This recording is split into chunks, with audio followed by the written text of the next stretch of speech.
Hello बच्चों, आज हम हिंदी व्याकरण का विषय पढ़ेंगे सूचना लेखन। हिंदी व्याकरण में कक्षा 10वीं में भी इससे प्रश्न आता है और सूचना लेखन वैसे भी हमें पता होना चाहिए कैसे लिखी जाती है और कई कक्षाओं में इससे संबंधित प्रश्न पूछे जाते हैं। तो मैं आपको बताऊंगी सूचना लेखन यानी कि नोटिस राइटिंग क्या होती है। देखिए, मनुष्य जिज्ञासु प्राणी है, तरह तरह की जानकारियों से अवगत होना चाहता है। वह सूचनाओं का आदान प्रदान करता रहता है। इसी तरह सरकारी और गैर सरकारी संस्थाएं भी कुछ आवश्यक सूचनाएं लोगों तक पहुंचाना चाहती हैं। कम से कम शब्दों में महत्वपूर्ण जानकारी को जनता तक पहुंचाने के लिए सूचनाओं का इस्तेमाल किया जाता है। सूचना की शैली औपचारिक होती है। अंग्रेजी में सूचना को नोटिस कहते हैं। सूचनाएं व्यक्तिगत रूप में भी दी जा सकती हैं। उन्हें जन सामान्य के लिए समाचार पत्रों में भी प्राय प्रकाशित कराया जाता है। वे कभी कभी दीवारों पर पोस्टर के रूप में तथा सूचना पटों पर ऐसे सार्वजनिक स्थलों पर लगा दी जाती है जिससे इनको आम आदमी आसानी से पढ़ सके। इस तरह सूचना लेखन वह गतिविधि है जिसके माध्यम से कोई विशेष जानकारी जनसामान्य तक पहुंचाई जाती है। तो ये तो बच्चों थोड़ा सा मैंने आपको बताया सूचना क्या होती है। तो आप मेरे चैनल को सब्सक्राइब ज़रूर करिए ताकि मैं और वीडियो बनाऊं और जो भी वीडियो बनाती हूं वो आप तक पहुंच सके। सोशल नेटवर्किंग साइट जैसे इंस्टा, फेसबुक, ट्विटर पे भी आप मुझे फॉलो कर सकते हैं।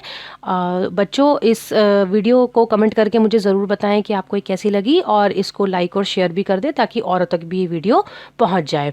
देखिए, सूचना के भेद कौन कौन से होते हैं। नीति संबंधी सूचनाएं, सरकारी पदों के रिक्त होने की सूचनाएं, नीलामी संबंधी सूचनाएं, सार्वजनिक उपक्रमों की बैठक, न्यायालय संबंधी सूचनाएं, स्वतः संस्थाओं द्वारा लिए गए निर्णयों की सूचनाएं, विभिन्न आयोगों द्वारा किए गए कार्यों की सूचनाएं, व्यावसायिक संस्थाओं द्वारा जारी सूचनाएं, अनुशासनात्मक कार्रवाई किए जाने संबंधी सूचनाएं, सांस्कृतिक गतिविधियों, समारोह, मैच, पिकनिक, यात्रा आदि संबंधित सूचनाएं।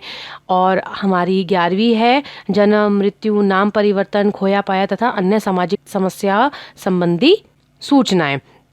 तो बच्चों, ये तो सूचनाओं के भेद थे हमारे कि मतलब इस तरह से जैसे नैतिक संबंधी सूचनाएं लिखी जाती हैं। सरकारी पदों की जैसे आपने वैकेंसीज देखी होंगी, ये आती रहती है सरकारी नौकरी के लिए। किसी चीज़ की नीलामी के लिए भी आती रहती हैं। न्यायालय से संबंधित आती हैं। कई बार नाम परिवर्तन है, कोई खोया पाया चीज़ है, तो ये इस तरह की जो है अलग अलग तरह की सूचनाएं लिखी जाती है। तो ये सूचना के हमारे भेद थे। अब सूचना लेखन में ध्यान देने योग्य बातें। सूचना प्राय 3 या 4 वाक्यों में लिखी जानी चाहिए। सूचना पूर्ण या आसानी से समझ में आने वाली होनी चाहिए। सूचना सरल शब्दों में लिखी जानी चाहिए।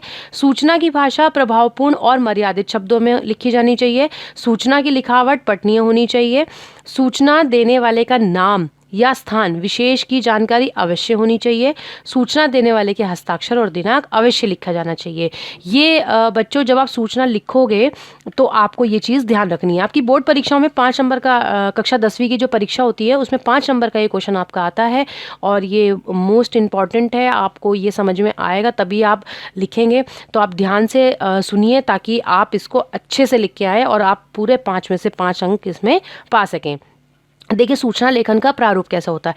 जैसे कि मैं आपको सबका ही बताती हूँ, मैंने विज्ञापन का प्रारूप भी आपको बताया, मैंने पत्र लिखवाया उसका प्रारूप भी बताया।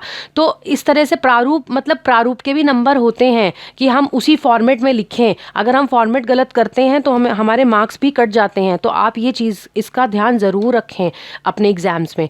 तो देखिए, सबसे ऊपर सूचना लिखना आवश्यक होता है। फिर सूचना देने वाली संस्था का नाम आएगा, फिर विषय आएगा। विषय लिखना बहुत ज़रूरी होता है। जिस विषय में सूचना दी जा रही है वो आपको लिखना बहुत ज़रूरी है। आप उसको हाईलाइट भी कर सकते हैं। फिर आपके दिनांक या तारीख लिखें आप और उसके बाद सूचना लिखें। फिर लास्ट में जो है सूचना देने वाले का पद और नाम आता है।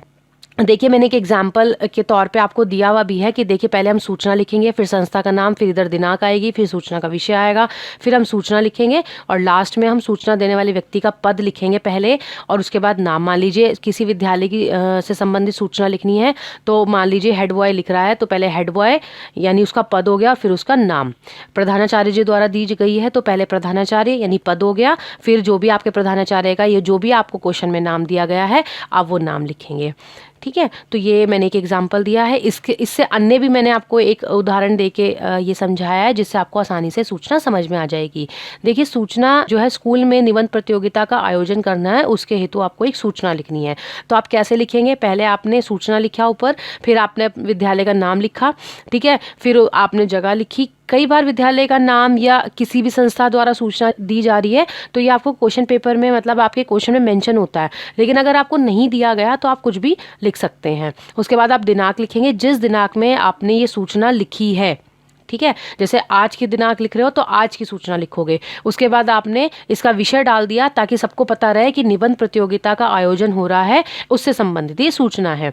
फिर आपने पूरी सूचना लिख दी, फिर नीचे आपने दिनांक लिखी कि किस दिनांक को हम ये करा रहे हैं, समय लिखा हमने ताकि बच्चे उस दिनांक और उस समय पर वहाँ सब मौजूद रहे। उसके बाद आपने ये भी लिख दिया कि जो आपकी क्लास की टीचर है उसको आप, उनको ये नाम आप 25 सितंबर तक दे दें। मतलब हमने इतना टाइम रखा है इसमें, तो डेट्स का ध्यान रखिएगा आप लोग। अगर आप लिखते हैं, जैसे हमने 10 सितंबर को सूचना लिखी तो 25 सितंबर यानी 10-15 दिन का हमने टाइम दिया है, और होनी कब है, ये अक्टूबर में।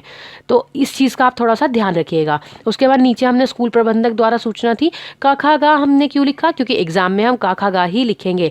यदि आपको आपके प्रश्न पत्र में किसी विद्यालय का या किसी व्यक्ति का नाम दिया गया है तभी आप नाम का इस्तेमाल करेंगे। यदि आपको नाम नहीं दिया गया है तो आप क ख ग ही लिखेंगे। मैंने कुछ एग्जाम्पल्स दिए हैं आपको, आप इनको पढ़कर इनकी सूचना लिखिए और उसके बाद आप इसका थोड़ा सा अभ्यास कीजिए। धन्यवाद।